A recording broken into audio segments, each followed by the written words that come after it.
వీళ్ళ ప్రేమని చూసేలా చేసిందమ్మా. నాలో ఈ మార్పుకి ఒక రకంగా నువ్వు కూడా కారణమేనమ్మా. యువరాజ్ మీ మీద అరిచినందుకు, కత్తి తీసుకొని వచ్చినందుకు మీరెంత బాధపడి ఉంటారో నాకు తెలుసు బాబాయ్. వాడి తరపున నేను సారీ చెప్తున్నాను.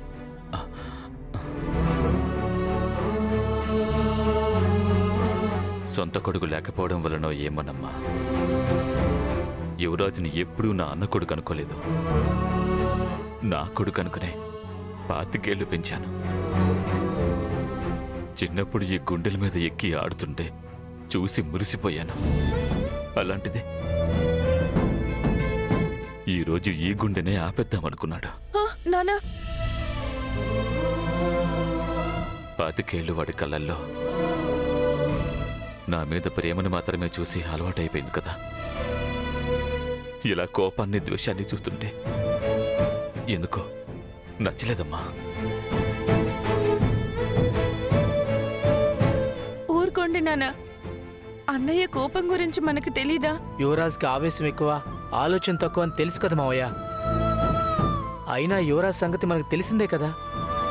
ఎంత ఈజీగా కోపం వస్తుందో అంతే ఈజీగా కోపం వెళ్ళిపోతుంది. అవును బాబాయ్, రేపొద్దున్న వాడే వచ్చి మీతో మాట్లాడతాడు చూడండి. వాడిది అర్థం లేని ఆవేశం బాబాయ్, ఎక్కువసేపు ఉండదు. నీ మాటే నిజమయ్యి వాడి మనసు కూడా మారి అందరితో సంతోషంగా ఉంటే నాకంతకంటే ఇంకేమొద్దు కౌశికి. కేదార్ మీద కోపంతో చెయ్యకూడని తప్పులు చేసి వాడి జీవితాన్ని ఎక్కడ నాశనం చేసుకుంటాడోనని భయంగా ఉందమ్మా. అలా ఏం జరగదు మావయ్య గారు, మీరు ఏం టెన్షన్ పడకండి. అయినా ఇంట్లో ఇంతమంది ఉన్నప్పుడు యువరాజ్ని మేము కంట్రోల్ చేయలేమా? అవును బాబాయ్, మీరివన్నీ ఆలోచించకుండా రెస్ట్ తీసుకోండి. ఏం అవసరం ఉన్నా మమ్మల్ని పిలవండి. అలాగేనమ్మా.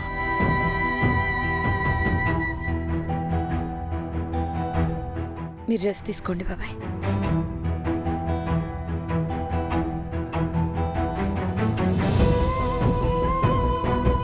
జరిగిన దాంట్లో మీ తప్పేం లేదు.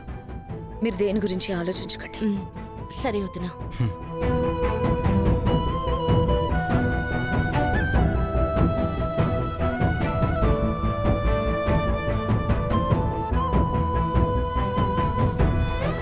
గుడికి వెళ్ళొచ్చే గ్యాప్లో ఎంత జరిగిపోయింది.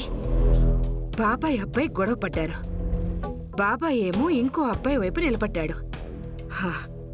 ఇది కదా మనకు కావాల్సింది. మెల్లగా చీలికలు ఏర్పడుతున్నప్పుడు కొంచెం పెద్ద దెబ్బ వేస్తే ఈ ఇల్లు 3 ముక్కలైపోతుంది. అది ఇదే నీ టైం. ఇప్పుడు నువ్వు చక్రం తిప్పి అందర్నీ ఆడించే టైం వచ్చేసింది. ఫెయిల్ అవ్వని ప్లాన్ ఏదైనా ఆలోచించాలి. ఒక్క దెబ్బకే అందరూ విడిపోవాలి.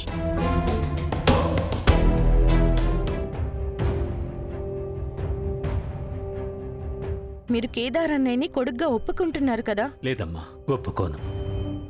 ఈ గొంతులో ప్రాణం ఉన్నంత వరకు వాడు ఇంటి వారసుడు అవ్వలేడక్క. ఈ ఇంటికి వారసుడు ఒక్కడే ఉండాలి. వాడో నేనో ఒక్కరే.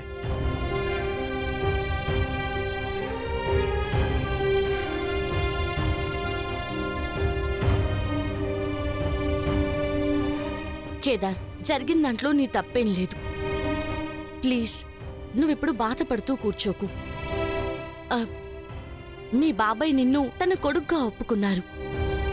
కమలాకర్ మావయ్య గారు నిన్ను ఈ ఇంటి బిడ్డ అన్నారు కేదార్. ఈ మాట కోసం నువ్వెన్నేళ్లు వెయిట్ చేశావో నాకు తెలుసు. కాబట్టి నువ్విది బాధపడాల్సిన టైం అస్సలు కాదు. ఇప్పటిదాకా ఒకటిగా ఉన్న కుటుంబం 2గా విడిపోతుంది. అది కూడా నా వల్ల అని తెలిసాక ఎలా బాధపడకుండా ఉండగలను దాత్రి?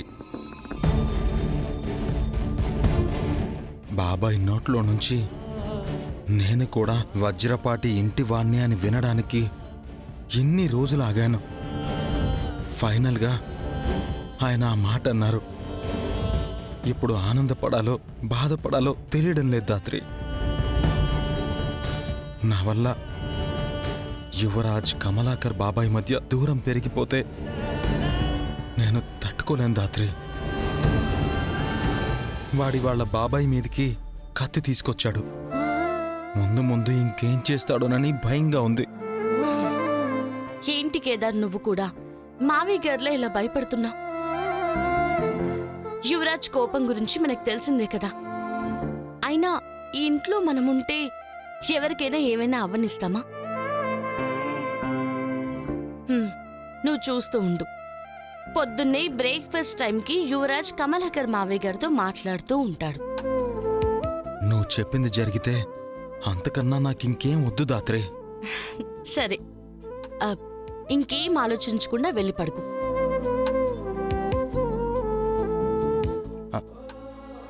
అవును, నాన్న ఎలా ఉన్నారు?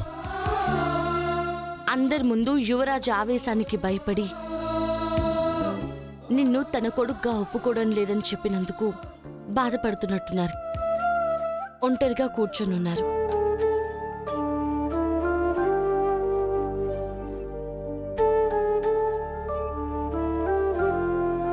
ఒంటరిగా ఉండాలనుకుంటున్నారేమో.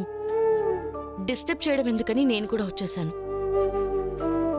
నాన్న నాకు యువరాజ్కి మధ్య నలిగిపోతున్నారేమో అనిపిస్తోంది దాత్రి. అందరినీ బాధ పెట్టిస్తున్నాను కదా. హ్యాపీగా ఉండాల్సిన టైంలో వాళ్ళు బాధపడుతున్నారు, వీళ్ళు బాధపడుతున్నారని నువ్వు బాధపడకు. రేపటి నుంచి ఎలాగో అవన్నీ తప్పవు కదా. ఈ నైట్కైనా హ్యాపీగా ఉండు కేదార్. మన వల్ల ఈ ఇల్లు ముక్కలయ్యే పరిస్థితి వస్తే మనమే ఈ ఇంట్లో నుంచి వెళ్ళిపోదాం, సరేనా? ఏం జరిగినా చూసుకుందాం. నేను నీకు తోడుగా ఉంటాను. బాగా లేటింది, పద.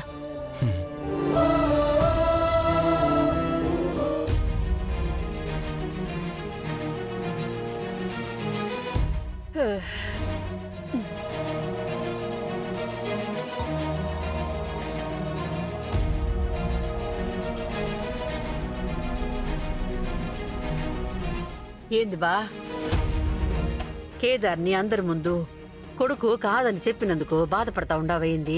కాదు, యువరాజ్ అర్థం లేని ఆవేశాలతో ఇంట్లో ఎవరిని కోల్పోవాల్సి వస్తుందోనని భయపడుతున్నాను. చూడు బా, ఇంకో తూరి నువ్వు గాని తప్పంతా అబ్బొడిదే అన్నట్టు మాట్లాడితే నేను చూస్తూ ఊరుకోను, చెప్తాండాను. కన్న తండ్రివి నువ్వే ఇట్ట అంటా ఉంటే ఆ అమ్మి కౌశికి అబ్బోడిని బతుకునిస్తుందా? ఇప్పుడే ఒక కంపెనీని అబ్బోడి చేతిలో పెట్టుండది. నువ్విట్టా మాట్లాడుతూ ఉండవని ఇనింది అనుకో,